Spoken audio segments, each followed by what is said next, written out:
La majorité des Africains sont aujourd'hui chrétiens et musulmans parce que les Européens chrétiens et les Arabes musulmans sont venus faire la guerre en Afrique et ont gagné. Si c'était la Chine qui avait fait et gagné la guerre en Afrique, la majorité des Africains seraient aujourd'hui bouddhistes et fiers de l'être. Accepter ces religions imposées est donc une preuve de soumission, d'acceptation de la défaite. Mais si les Africains avaient gagné la guerre, ou si personne n'avait attaqué le continent, la majorité des Africains pratiqueraient toujours leur religion ancestrale sans problème. Et l'Afrique serait sans aucun doute le continent les plus développés du monde. Vu son magnifique climat, ses nombreuses ressources naturelles et la force de ses braves hommes et femmes, pourquoi le christianisme et l'islam freinent le développement de l'Afrique? En fait, le peuple africain, pas habitué à ce style de croyance, ne maîtrise pas ces religions. La majorité ne distingue pas la fiction de la réalité. Ils ne savent pas ce qui est au sens propre et ce qui est au sens figuré. Alors que les Européens et les Arabes pratiquent ces religions sans problème avec une certaine organisation, ça va dans tous les sens en Afrique. La majorité des Africains sont très naïfs face à ces religions. De nos jours, l'Afrique est considérée comme le continent le plus religieux, au regard du pourcentage élevé de croyants. En fait, les élèves ont dépassé les enseignants. Voici la preuve de la naïveté de l'Afrique. 1. L'Afrique est le seul continent où on trouve plus d'églises et mosquées que d'écoles et d'entreprises. On est les seuls à penser que la religion est plus importante que l'éducation, l'emploi et le développement économique. 2. Ces lieux de prière sont 100 fois plus fréquentés que les bibliothèques, les laboratoires. On est les seuls à placer la croyance au-dessus du savoir et au-dessus de la science. 3. Les pasteurs et les imams sont de loin plus nombreux que les médecins. On est les seuls à faire passer la religion avant la santé. 4. Les Africains sont encore les seuls à faire passer la religion avant l'agriculture. 5. Quand les Arabes et les Européens ont un problème, ils trouvent une solution, et quand nous les Africains avons un problème, on laisse à Dieu. On est les seuls à abandonner nos problèmes à Dieu. 6. Presque tous les continents se protègent avec l'arme nucléaire et les Africains se protègent avec Jésus et Allah. Sommes-nous les seuls à faire confiance à ces dieux? Bref, en observant, en échangeant avec la population, on se rend rapidement compte que la religion passe avant tout sur le continent. Cette naïveté constitue le principal frein au développement de l'Afrique. Y a-t-il un exemple au monde d'un pays qui s'est développé non pas grâce à l'industrialisation, mais grâce à la religion et aux prières? Quel est le retard qu'un individu accumule durant toute sa vie de tout le temps passé à prier et non à se reposer et se cultiver? À quoi servira de penser comment l'Afrique va se développer avec des gens aliénés et bornés qui ne pensent qu'au paradis? Qui pense que le bonheur c'est au paradis romain juif ou arabo-musulman? Ça serait une perte de temps. C'est comme ne pas faire la vidange d'un véhicule et se plaindre de l'état du moteur. L'Africain conscient et soucieux du développement de l'Afrique doit faire la paix avec son passé et chercher à connaître la religion de ses ancêtres. Et non, il ne s'agit pas de sorcellerie. C'est toujours le manque de capacité à distinguer la fiction de la réalité qui peut pousser certains à croire que la spiritualité africaine, c'est la sorcellerie. Mbote mingi na bandeko nyonso bazolanda biso na ngonga oyo ezali toujours ndeko na bino yabe ono nando ndoki baloka na masolo na biso ya nzokande. Lelo toye tosolola na likambo etali hypnotisme ndenge tosolaki la fois passée tolobelaki hypnotisme. Lelo maintenant ezali deuxième partie nango.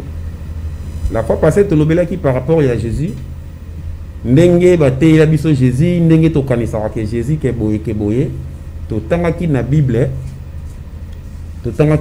pe tomonaki ete Yesu azate oyo batangisaka biso. Yesu azalaki moto ya kimia te, Yesu azalaki moto ya mobulu pe azalaki moto ya komela masanga mingi. Lelo sikoyo kaka na cadre ya hypnotisme de la Bible tokolobela Nzambe.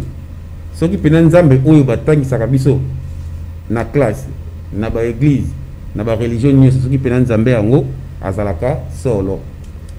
Lelo pe nazangai moko te na plateau nazali na ndeko na ngai ya musulman aye pour que tout ça la échange. Ndenge la fois passée tout ça ki na ndeko ya Mokristo. Ndeko mbote na yo. Mbote yabe. Kombo nani? Kombo na ngai Jafar, nazali musulman. Nakotu na mwat motuna moke. koya na yo na émission nzokande ezali po toya koswana toya kokabula mayele. Bon, na ye pona koswana te, na ye poto kabula mayele ngapi na bakisama implice na oyo na zoluka. Iloko emeninga une émission na ye ezali ke la fois passée na landaka émission na moko teaka sur démologie. Sur démologie obandaki koloba ke nzambe azali énergie. Nzambe azali énergie. Énergie wana tango asali mokili, asali babikela munyonso, aye ko sala moto. Après aye ko kota na kati ya moto, a se transformer akomi ebele. Donc ndenge tozali bu tozali ba demi-dieu, tozali ba nzamba mike. Sikoyo moto oyo asala ba problème, moto azali neti na ba combat spirituel, ba lien familial, makambo simba kate oyo aye ko kuta ngona famille ozaki déjà ya mabe posséder na ba lien moko ya mabe. Akosala koma po yo olobike azali nzambe ya muke siko tokosala ndenge nini po mutu abima na makambo na zala ngo koma ko ekosala na lingi o expliquer ngai na comprendre ba ndeko pe bazolanda ngai ba musulman pe ba chrétien bazo a moi implice. Merci mingi ndeko Jafar. Tango biso tolobaka ke tozali ba nzambe ya mike eza penza lokuta te eza bongo ezala moto moko ya mayele ya mboko na biso alobaki alobi kozanga koyeba ezali liwa ya ndambo soki moto zali komiyeba te ke ozali nzambe ya moke bakosakadela na mokili ka nde basakadelaka biso ndenge basakadelaka biso pe bakosakadela obongo moto na kati na yo ndenge oza ndeko Jafar ndenge oza boye oza na ba pouvoir oyo nanu osalela te po balakisi yo yango te. Pourquoi oyebi makambo yango te makambo oyo ozali tango mundele ya na colonisation akosi biso moni ba religion nyonso ya biso na christianisme na islam ba religion nyonso ezala na religion moko bakabola yango nde ndamu po mutambu o batila biso ke touche meme na Rome ekokisama bit ya mondele ezaka nini abotola biso oyo tozala nango atika biso bizengi na kotuna na kozongi selo so motuna ndenge nini bino ba musulman pe bokuta na kaka na ba problème oyo ba Kristo bakuta na nango ba komba ya ba famille ba makambo ya mike soki ba Kristo bokosi la ba makambo kena bango ba batela mibego te ba sambela ka pe nzamba malonga te e bongo bino ba oyo bo sambela ka nzamba solo boni kaka makambo oyo e komela ba Kristo e komela ka pe bino. Bon, il faut, c'est bon, normalement on fait comme on l'a dit, pour business de ça, mais business de botami, tout ça, na mosuni, na mai, na makila. Il faut tout couper na makambo, na ba problème, na ba combat. Mais si quoi yo, net pour les biso musulmans, te dit qu'il nzamba zala moko. À chaque fois biso musulman, tu le bara toujours la ilaha illallah. Donc nzamba za moko zami balete misa tuté. Nzamba zala moko o to sambelaka. O biso musulman, tu dis principal to sambelaka 5 fois pendant la journée. 5h, 13h, 15h, 18h, 19h. Oto gumba milaka to adoraka yewana. Allah subhanahu wa ta'ala Allah yem da sali biso nyoso mokili oyo. Tango asali biloko nyonso ayeko kila koko na biso Adamu. Après ayeko lobaleke après ce biloko nyonso bikela nyonso bakombo après ayeko se asali ba multiplication na mokili ba yeko bota bis ba descendant na bango biso nyonso biso yo to landi. Ah ndeko na nga musulman Jafar. Lokuta oyo lobi oyo ezaka kana Islam te eza religion nyonso lokuta ndengona. Ndeko na nga Jafar. Oza sir ndenge yo oza pena descendance. Oza descendant ya Adam. Oui. Et là on est go prouver biso que biso nyonso toza na koko moko. Bino so koko moko. Oui, koko moko. Na dokolozi. Biso toza koko moko. Na dokolozi. Obi dokolozi. Moto wa mukuse wana. Na ye moro. Bozaka koko moko. Baza bansetre na biso. Et baza bansetre na biso. Lokuta monene. Lelo pe to yaki po. Lelo to yepo to solo latine itali nzambe yango asolo. Et pas na bino kolobi nzambe afanda ka wapi? Afanda ka likolo azaka ka moko. Na tuna lisusu. Nzambe yango aza moko wana. Ya mwasi o ya mobali. Azali ya mobali, azali tata. Donc ils ont qualité à moko na ba Christou na islam ka iloko moko. mais azali tata ye wana toadoaka tokumisaka tindi bantoma na ye baoriente biso balakisa biso nzambe ndenge azali. nakomi lokola kizengi mo nakomi nde koseka nzambe azali tata. ndeko na ngai biso epai na biso na mouvement spirituel nzambe azali tata te. nzambe mpe azalaka likolo te. epai na biso nzambe azali énergie oyo esala nyonso. na nsima ya kosala création na ye, na nsima ya kokela nyonso énergie wana esengelaki evivre na créature nango nde ekomaki bato ebele. mpo nzambe asalaki kaka adamu na eva te ndenge bakosa biso. soki nzambe asali kaka adamu na eva ebongo le 24 veillard banani. soki nzambe asali kaka adamu na eva normalement bametre nyonso bana mokili balobaka la nature elle-même vous enseigne. soki penza tozomona toza na basorti ya bato ebele na ndimisami te ke bango nyonso sorti nyonso ya bato wana bauta kaka na libumu ya adamu mpe na eva. ebongo soki kaka libumu yango ya adamu na eva barase ebele euti wapi? barase ebele na mokili euti wapi? osi omoni na mokili mondele aboti mondele aboti mutu mwindu to mutu mwindu na mutu mwindu baboti mondele. bon soki ezala te ndeko Jafar pusa sikoyo ata makanisi na yo moko liboso adamu na eva bazalaki poso nini? bon adamu na eva bazalaki poso mondele. bongo yo sikoyo euti wapi? azalaki poso mondele. yango nayaki na mission na yo omeka coin mpe éclaircir biso. Pour ceux qui totali bien la fois passée dans les réseaux sociaux total qui événement moko salama qui na Italie oyo to mona ki ba tombola ki lokola doki na koloba doki ba pesi lokola doki satan lokola pouvoir moko boyi ba sala ki mo marche moko boyi après si ma événement wana to mona ki mo ba retour moko bete ki ba liwa e kotaki siko wana koloba pe nzambe kaka te to nani. Parce que loko ni salaki po événement na tant que salami après retour et beti bango. Meti nzambe oya kila nyonso soki botali mona popi moko na forme bolobi satan etali nzambe na nini. Ba je basakani na rabino batu bozotala bango. Na be to komata nzambe lokola moto mayele na quartier. To komata satana, to komata batu ya mokilo kwa bata maboma. Yo ofandi liboso ndaku na yo moto mayele. Mutu moko liboma zoleka lobike ndaku na yo ya ye. Ya solo penda okosande nini okubuka ndako ngo okotomboka ndeni ebongo soki nzambe ya solo aza bato ya mokili bato mondambo moke bakoketa 100 millions te basali mona popi moko ya monene na forme ya satan bakumisi ye ekotala nzambe na nini mpo na nini biyamba nyonso religion nyonso bokomisaka nzambe kaka mwana ya motu nzokande banzambe nyonso bayela biso na libanda eza makambo ya lokuta.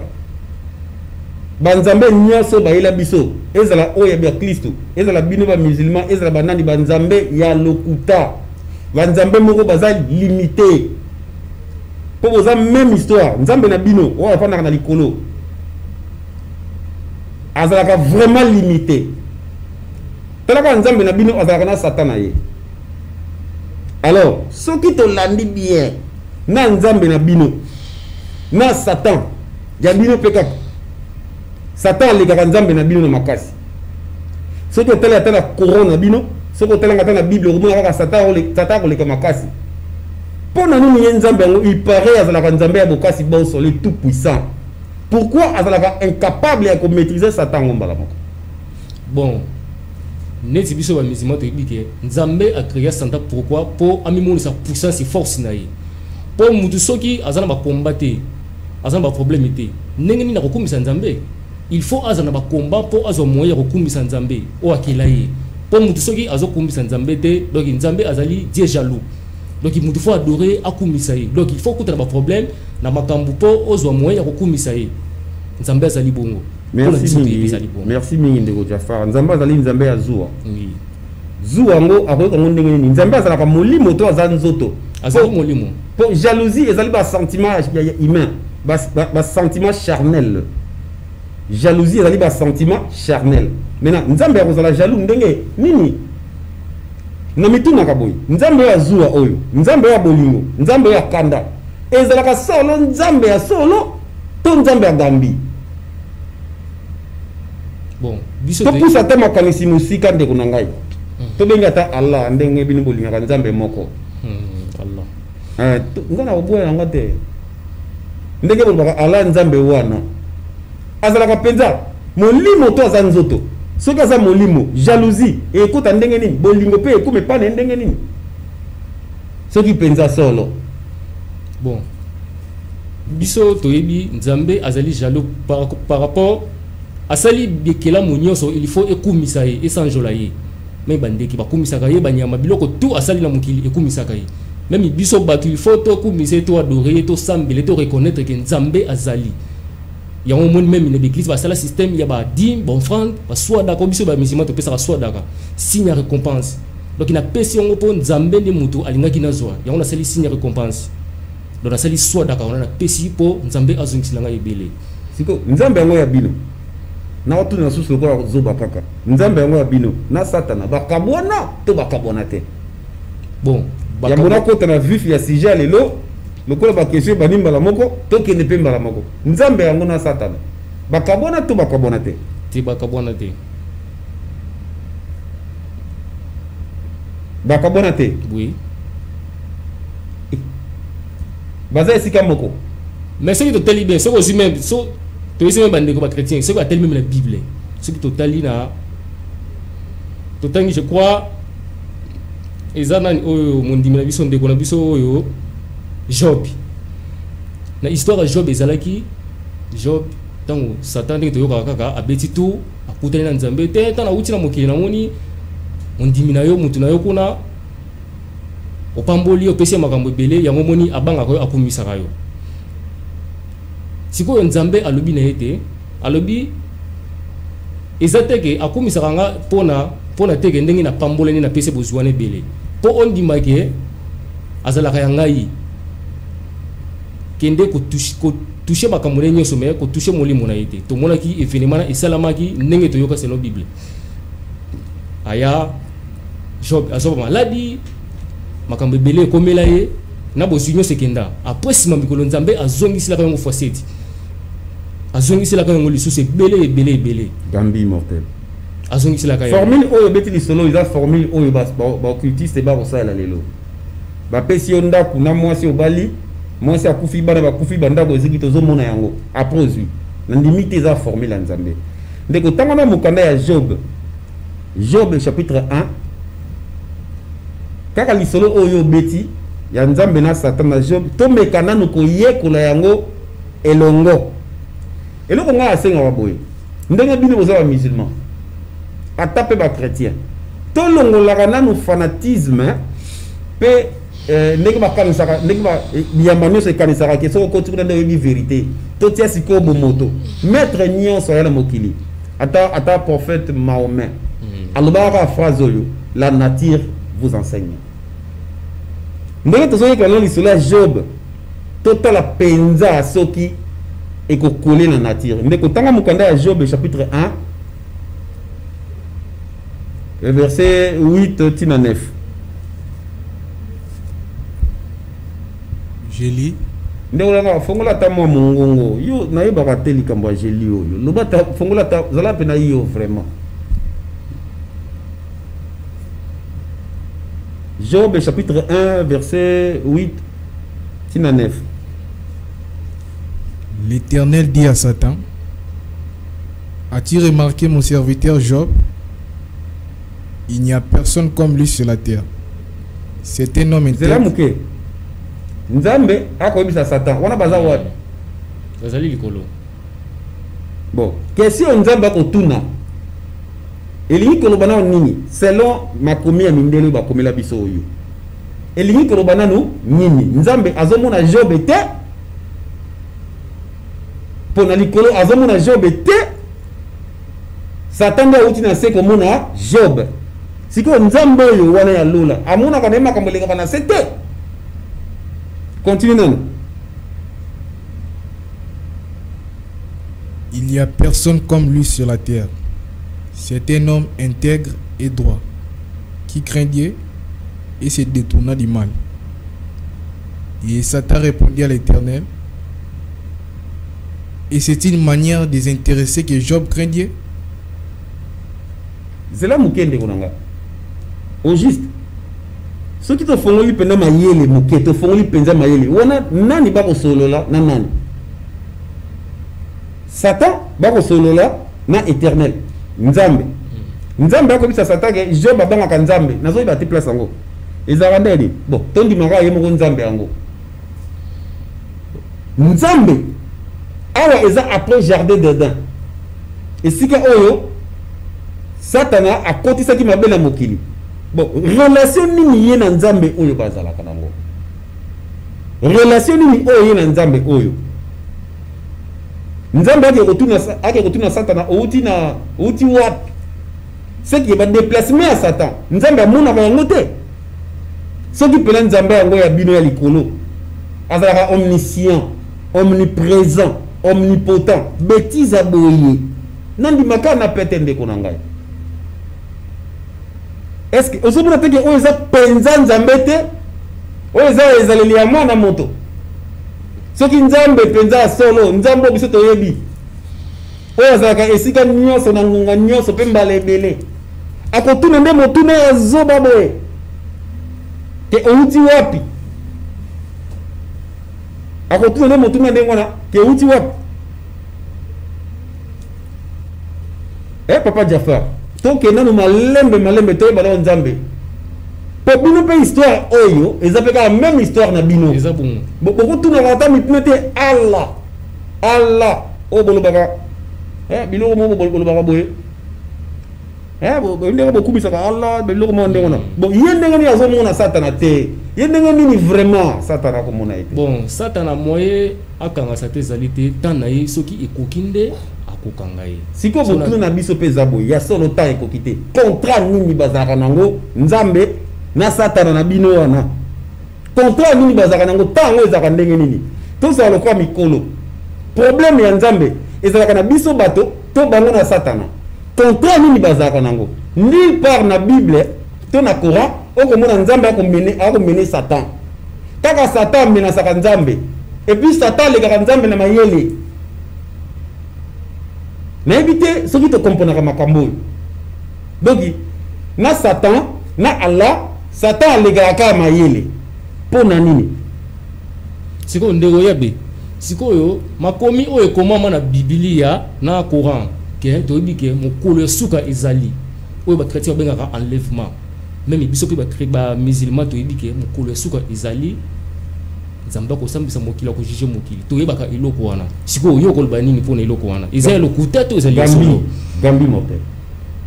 gambi mortel mokili ata mokolo moko te mokili ekotelema te esuki moto nde soki ozovivre ye nde ekosuka nzoto na nde ekosuka po vie eza na 3 temps temps ya vie ya liboso ezali bomwana temps ya vie ya mibale ezali bolenge temps ya vie ya misato ezali bobange na nsima na ngo nde osuki donc longola kolia longola kolata longola ndenge tolingaka kozala mituka na banei molimo na ona mokili eye na ntina songolo ntina nini oyo ye okanisi mpenza toyaka kaka mpona kolia na komela oyo towelaka oyo tolukaka différence nini tozala biso na bantaba soki toyelaka makambo oyo towelaka différence nini toza nango na bantaba tala sikoyo ndenge basala biso je crois okoma musulman wana na ntina moko songolo nanu namoni te na mboka na ngai moto ake eyamba moko songolo akomi na solo nango omonaka ntango okutanaka bino bamusulman bakretien bosonaka kaka te mpo bazone d'ombre eza ebele bazone d'ombre eza ebele boza même Dieu bakombo différent même bakoko bakombo différent même système de jeu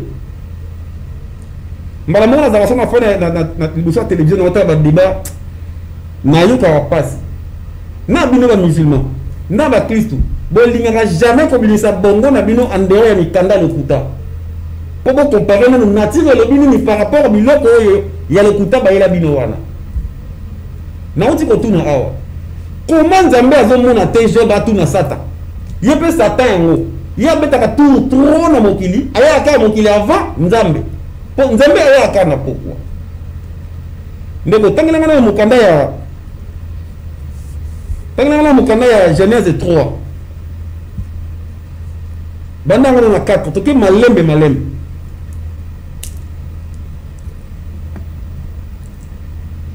bakosa biso ndeko na ngai bakosa ozala chrétien tout chemin mène à Rome ozala musulman ozala soki nani lokuta na lokuta solo ezate tala bino na musulman kaka nde bosalaka mwa babiloko na bino mike wana mpo osala mwa nimero ya moke il faut osambela mbala zimbele mais pour kozala contexte na esprit wana il faut répéter ba prière wana pour ozala contexte ozala concentré ekamwisaka ngai mpo na nini mpo na kosala malamu esengaka bino baexercice ebele donc yango na bomwana nanga na bandaka koloba boye mpo na nini nzambe akomaka kaka lisumu na pete koma lisumu nzambe ayeba yango ndeni bon pour ça sikoyo malamu il faut bagymnastique ebele pourquoi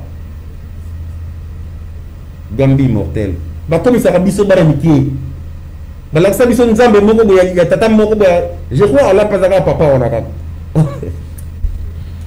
o mande fono o asalaka na ye eloko te mpo na moni nanu te makambo asali ya solo na moni nanu te ndeko ntango wana mokano epuis okompleke nzambe likolo wana mama na moto ya lokuta donc nzambe alola na koloba ngo oyo fort ala nzambe alola bata lokuta moto ya lokuta mpo ezalaka motu moko bino ya musulman bobeyaka kaka soki na monoko nini bakretien mpe babeyaka kaka soki na monoko nini moto moko ndeko ntango mokanda ya Genèse okokomprendre nzambe aza lokuta elingi koloba boye ezalaka nango nzambe te eza nde nzambe balakisela biso mpo biso na baafricain basala biso nzambe ya lokuta baprofete ya lokuta na bademo na biso ya lokuta tala kaka bamboka na biso tozalaka na bademo ya célibat tozalaka na bademo ya chômage mikolo nakoma mpe koyoka mpe na bademo ya impuissance sexuelle mboko oyo Congo ndenge otanga nano.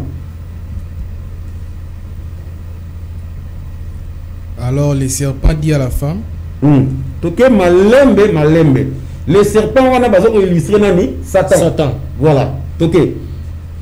Le serpent dit à la femme quoi? Vous ne mourrez pas. Mais Dieu sait que les jours où vous en mangerez, vos yeux s'ouvriront.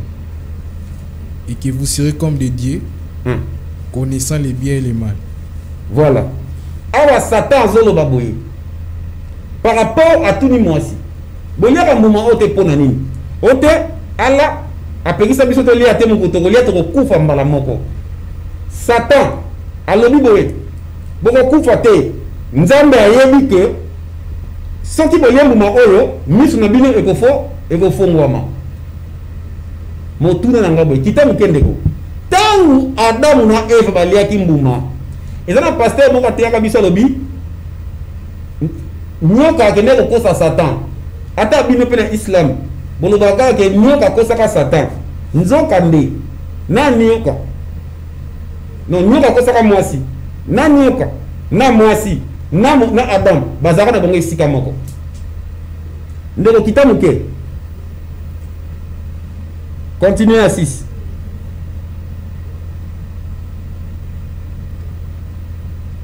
Et puis la femme vit que l'arbre était bon à manger et agréable à la vue. Elle prit de son fruit et en mangea aussi. Elle donna aussi la partie à son mari qui était près d'elle et elle mangea. Oyoki. Moi si na mobali Adam na Eva bazaki esika bo moko.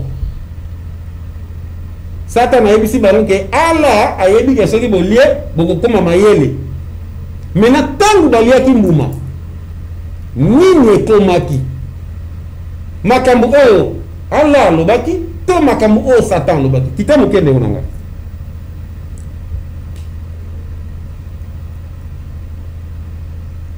Après cela, ils ont entendu la voix de l'Éternel Dieu qui parcourait les jardins vers le soir. Pema muke na sima lisolo ya Adamu na Eva na Satan tangu bako solo la balie pe mbuma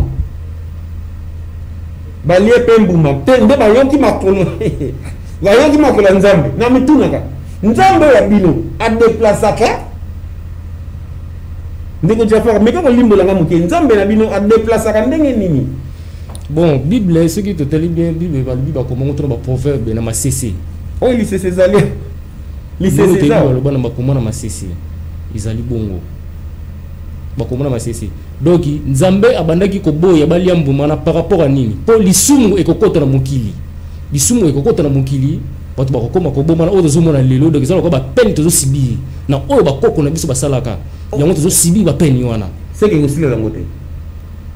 C'est que égosi la terre. Tout aussi bien appelle le monde ni ba prophète belé ba ye. Bino kuna ba lobi muta kopesa kimia Mohamed. Ba Christ ba lobi muta kopesa kimia Jésus. Siko nani so akufa la biso susu. Nazo comprendre te. Makambo ngoyo Nzambe abokoko. Ndeko nanga Jafar bakosa ka biso. Eza ambigi a likambo ya proverbe eza te. A ba ko beta lisolo ndenge le kaki. Donc basali biso no kuta moko boye ndenge esalemaki. Sikoyo continue muke tangu baliembuma mise fongwami motuna na ngai eza boye nzambe akosi to satan ndo akosi ndeko ke muke na se awa solo bandeko batali satan alobi soki boliembuma mise fongwami nzambe alobi soki boliembuma bokufi adamu na eva baliembuma mise fongwami awa lokuta nani nzambe to satana nzambe to satana continue mukendeko. Et puis l'Éternel dit appela l'homme et lui dit où es-tu? Yoka biloko ndengona nzambe akotuna mobali ozali wapi donc azomona ete ndeko Jafar tokomaka ta mwa mikolo tozozonaka ta na badimension likolo nzambe mpenza moko tuna mwana moto oza wapi nzambe oyo amonaka fourmi ya noir na se ya libanga ya noir nzambe oyo aza omniprésent omnipotent ndenge bokumisaka bango wana soki nani soki ala babiloko moko ndenge ndenge bokumisaka bango wana ezalaka banzambe te lokuta ezalaka makambo banzambe kuna te kuna nzambe azalaka te na lola nzambe aza te. Et puis mon takoki asambela nzambe bapaya te na Kora Muhammad alobi boye yo na nzambe na yo ngai pe na nzambe na nga bongo te bongo nzambe bandimisa biso c'est tout bino pinda ba Kristo kutere mba ba ta bakara ba Kristo kutu bakipara te bino de punition. Mais pour nous kumisa nzambe il faut ko adorer nzambe il faut ko kumisa il faut ko sambela ye pona nini o sambela ye bosambela nzambe yango pona nini pona likambo nini ndeko nanga tobotami bizengi tozokola bizengi lesika oyo raisonner o créer ata eloko okokumisa nzambe est ce que nzambe énergie aza na besoin de kumu bato okutu bapoli même Mohamed dès son vivant azali na besoin de kumu te po aza grand akokende lokumu place nini lokumu eza art ya bapetit lokumu eza art ya bafaible. Tout le monde a dit que a besoin de kumisa été mais soki moto ayebi te ndi akolinga sa l'apparence okokumisa nzambe pona nini soki ozosala bonzambe te okosala bonzambe te ndeko nanga Jafar na ba Kristo na ba musulman bozalaka conscient que bosalaka nde apparence bato bamona yo oza Kristo bato bamona yo oza musulman mais na kati na yo oza conscient que oza gambi oza aventurier oza escroc oza moins sérieux oza na parole moko te nayebi te ndeko na ngai nazosambisa yo te mais nakoloba makambo eza solo bokendaka kosambela na baketo na kati donc oza na keto oyo esilaka te mais onyokolaka nzoto na yo na bitango na mwanza yango ozomona mwa formule ya mystique to formule moko ya moka ekomelaka bino kaka monene nzokande mondele asala biso mitambo akangaka biso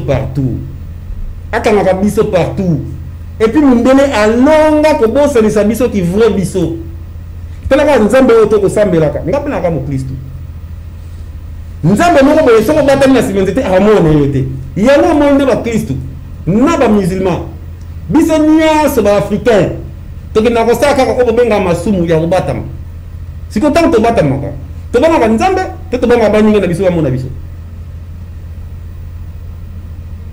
Et puis biso nyasa tozaka bilongi mibale. Donc so ya mi ya mama ko boye aux yeux za limoko ya lokuta mais vrai yo azana se. Oti ko tuna ngai. Ndenge ni mutakuta na ba problème na vie. Ba problème on to kuta na nango et ça va hôtel souvent ba famille. Oto kuti. Alors hôtel aliaka ndenge nini? Hôtel aliaka à l'aide ya énergie na yo mutu. Ndi olé ça hôtel. Alors maintenant, ce qui est hôtel, hôtel, il y a malédiction. Il faut se comporter de manière que les bâtiments la malédiction est pour les yo. Au moment où tu es moi si mon la famille n'a pas la rater. Il n'est pas dit que et pas la mise de la rater et ça c'est la famille. Maintenant, les animaux et ça va de la rater, il y a le numéro 1. Impoli, avant la mobilité, à ça respecter. Mobile mais ça va vérifier. Mobile qui m'a dit bizarre les animaux ça coûte pas il y a moi si. Moi c'est bon dans l'église à Kosambela bon ça va gêne bon que ba ngomba mais si ka bote ya yenenge bazalaka moi si pas ya mobile ayebi na yango te si ko faut tu on ya nani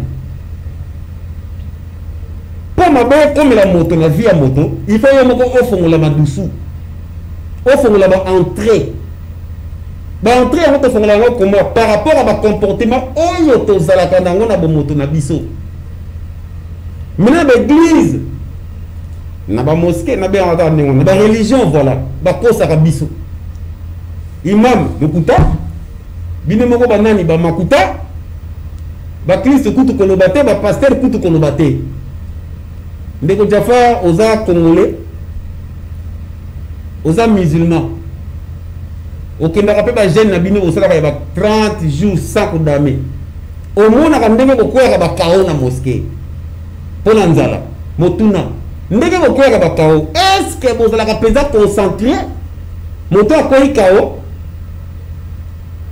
bon tozalaka concentré tosambelaka bon nzambala il faut ko gêner bino bosambela te bino répétaka nzambala il faut ko gêner to gênaka par rapport donc selon doctrine il y a principe il y a religion na biso tosambelaka siko ndeko yabe ngapela ina tuna mutu na moko boy siko religion oyo bapa ya bayela biso bango moko basambelaka yango to basambelaka ngote voilà ezala moto moko mayele ya mboko na biso alobaki boy nganga ta formé mo na ye article kana secret moko to mi balé pona ye moko religion bayela biso ezala lokuta ko bakanga biso mitu ba pratique nyonso to sala kizaka na lokuta na lokuta na balika moko bapa ya religion bapa ya ezala kola mwana ya mbanda ndimela ngai soko so bete gogo na mwana na mwana mbanda e ko konata na ite sona ba makamalo na komi kosa e ko konata tango monde ya ki na Afrique akutaki biso na bonzambe na biso d'ailleurs kutu islam eza religion ya bana nkasi na biso eza religion ya bana nkasi na biso eza bauti pa ya mwana biso agar yango mona ba pratique na bino mingi ekenaka pembeni ya bokamu na biso ya bokoko na ebite so na zomi kosa ndeko na ngai donc na yina baboye ba religion ba kosa biso balakisa biso nzamba lokuta nzambe ya bosa naka nzambe ya silikaka ndeko na ngai tanga na mukanda ya Genèse non mukanda ya un roi chapitre 22 au bani na 20 na 23 nazali mena ba pela nzambe oyo to sambelaka nzambe bateya biso ba qualité na mona ke pe nzambe nande oto kumisaka ye nande to lobaka na mona ka ngwe za ba nzambe te ndeko tanga mukanda ya roi 22 bana na 20 na 23 et l'Éternel dit wana nzambe qui séduira Akab ha nzambe ako mituna oh nzambe boko nzambe ako mituna nani ako sedi nzambe ako mituna bandeko balandi nzambe ako mituna nani ako séduire Akab continuez pour qu'il puisse monter à Ramoth à Galade et qu'il périsse. Il répondit l'un d'une manière, l'autre d'une autre. Et un esprit vient se présenter devant l'Éternel. Ça dit nzambe ko mituna ayebite ya kosala nini esprit moko boye eye liboso ya nzambe elobi nini Moi je les séduirai. Et la réponse de l'Éternel, zemuke esprit obi ngai na ko séduire Akab yoka siko nzambe makambo tuni esprit yango toke comment vas-tu le faire? yoka siko zemuke sadi nzambe ko mituna likambo alinga sa likambo na mokili ayebite ko ba nzambe ayebite ko banda wapi ako mituna esprit moko boye so ba master na yo na yebina ngate makambo lokutango eyibise na kokende nzambe ko tuna yo osala ngombe nini motuna ezali nzambe solo nzambe ya solo atuna okosala ndenge nini nde esprit ayebisi eke na kosala nini esprit aopesa nzambe shema nzambe ya bokoko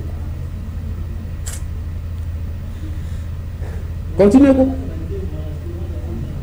je sortirai et je serai un esprit de mensonge dans la bouche de tous ces prophètes. wana esprit sikoyo ya lokuta admettons ndenge bokanisela biso ke nzambe azalaka saint esprit ya mensonge nde elobi na yeke na kosala boye ndeko sikoyo nzambe oyo nzambe nini masolo oyo eza na bible ka le même masolo mpe eza na coran sikoyo ndeko nanga botunaka mituna te ata na nani yango esui yo esingo makasi sikoyo tokosala ndenge nini tozombelesika nzambe azali énergie sikoyo tokosambela nani tokokumisa nani tokosala koma est-ce que il faut kaka okumisa moto moko boye mponi olingaka okumisa moto yo nde nzambe na bukana ya genese alobi likolo na se eza ya yo sala ndenge na yo nakoloba eko moko ndeko nanga jafar omoi na ntango oyo tozali biso bakongolais tokoki déjà kocréer pourquoi tokocréer te mpona babuso boye neti yo ndeko jafar okocréer ni mokolo nini mpo ozosambela 5 fois na journée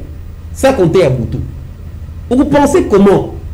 Même avec sa cabine, on a bisambela sambela. Okomika na posa ozana mbongo, ozana ndaku, ozana mutuka. Oza sirko ya na yo na mokili. Kaka pona ndaku na mbongo na mutuka ngo. Ndenge mona tabat. Obimina tongo lié, matiti ozongi popo lié na bonane. Pona ni to ko ko sala eloko moko te. Pona ni batamaeli bazate. Et puis pourquoi te tourner comme tourner tena biyambango? Si on est possible à 5 fois, vous l'avez mis, car l'eau là-haut, tout cela va paradis. Paradis, nous allons donner. Quand il y a bien un chrétien, un musulman, paradis, moi, quand on va paradis, on va aller belé. Paradis, ça va mon commission de Tokin. Bon, que ça, mais Tokin, nous avons une nouvelle Jérusalem. Nous, les gars, nous avons ma zalité, donc on a beaux alliés, donc nous sommes péto, on a péto. Donc on a ma zalité, nous sommes ceux qui ont assez.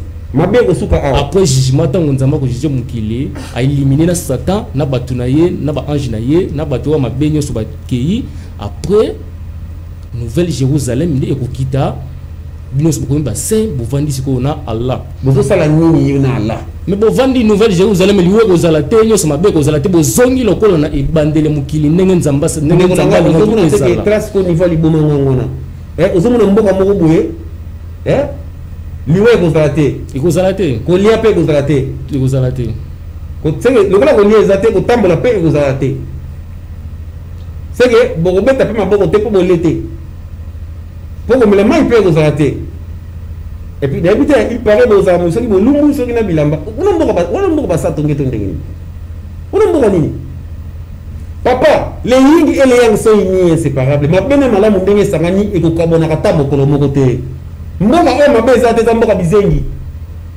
mboka nini siko boza wapi na bandaku na comprendre te boza ndeni na bandaku nde bakosaka bino basengi mboka na bino or na or ya biso siko kuna ba iranian